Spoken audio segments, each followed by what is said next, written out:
তো বাড়ির পথে বাড়িতে পৌঁছাতে প্রায়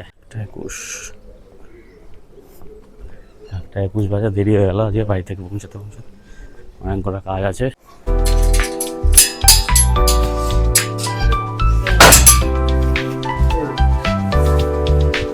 আরে কাকু, কি অবস্থা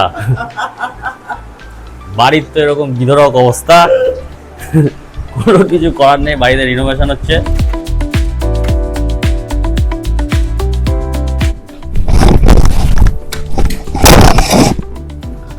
এখন বাড়ির খুব শোচনীয় অবস্থা, রিনোভেশনের কাজ চলছে। আজকে মেনলি আসাটা রিনোভেশনটা দেখার জন্য, আর কিছু আইডিয়াস বাবার সাথে শেয়ার করব যে ওইগুলো কতটা বাস্তবায়িত করা যায়। কেননা ঘরটা রিনোভেশন হচ্ছে মানে খুব এক্সাইটেড লাগছে, দেখা যাক।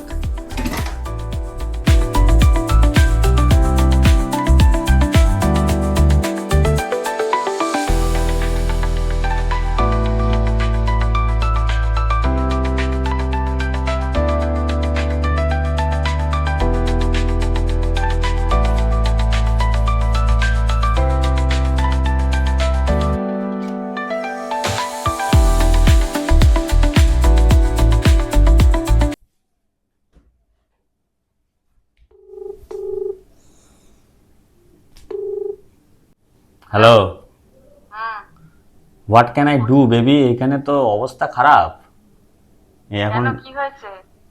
বাড়ি তো পুরো জাস্ট পৌঁছালে? হ্যাঁ, জাস্ট পৌঁছালাম, মানে একটু আগে পৌঁছেছি। ফ্রেশ হয়ে আমি তো বাড়ির অবস্থা দেখে চক্ষু চড়ক গাছ। রিনোভেশন হচ্ছে, ভালো লাগছে, কিন্তু যা অবস্থা এখানে, খাওয়া দাওয়ার অবস্থা নেই, কিছু নেই। আর খালি পায়ে কি হাঁটতে পারছো না? উপরে আছি খালি পায়ে, নিচে তো চটি পরে আসতে হচ্ছে, খুবই বাজে অবস্থা। এইটা এখন কিচেন থেকে নিয়ে আসলাম, যেহেতু কিচেনটা রিনোভেট হচ্ছে।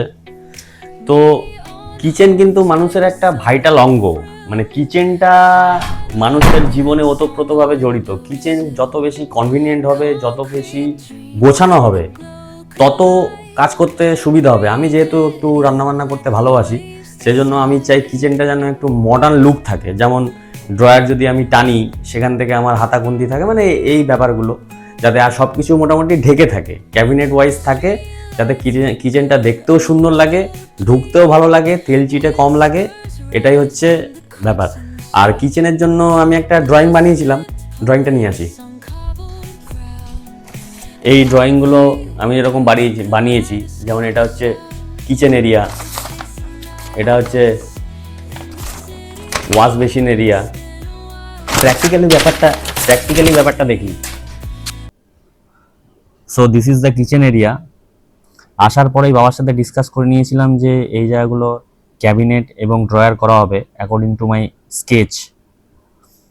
এই জায়গাতে একটা ড্রয়ার করার কথা ভাবা হচ্ছে, এই দেওয়ালটাতে আলাদা করে প্যান্ট্রিও করতে হবে, যাতে আমাদের স্টোরেজের প্রবলেম না হয়।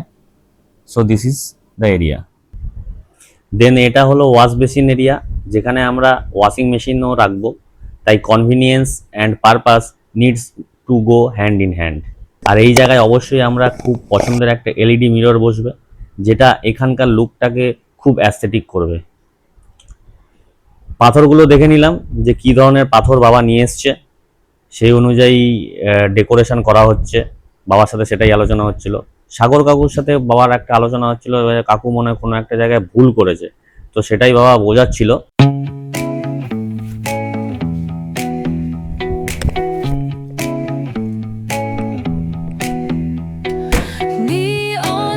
টাটা 53/20।